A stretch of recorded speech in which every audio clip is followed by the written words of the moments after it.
Нормально. Давай. Не.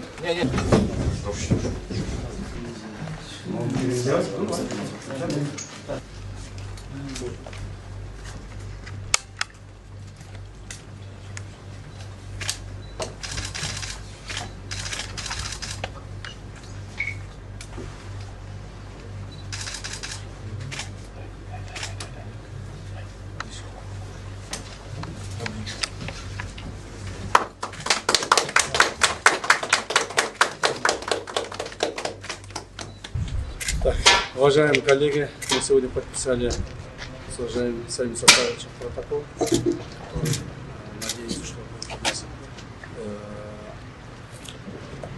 мир нашей страны. Я со стороны кыргызской стороны обязуюсь выполнить все пункты подписанного протокола и тоже такое же отношение требуем со стороны наших уважаемых соседей. Тот конфликт, который у нас произошел, дальше не должно произойти.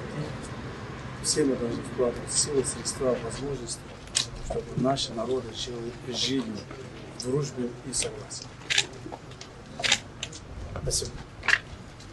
Дорогие друзья, я полностью подтверждаю слова уважаемого Чебека Вишевича. Мы убеждены в том, что реализация этих протоколов, организация наших отношений исключительно на правовых основах приводит к миру, согласию, добрососедству между нашими братскими народами. Спасибо. Спасибо.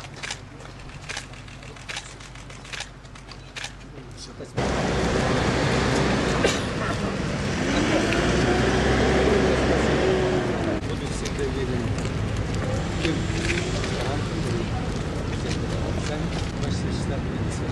Спасибо. Все готовы взять те слова, которые с вами все разговаривали. Рахмат. Конечно.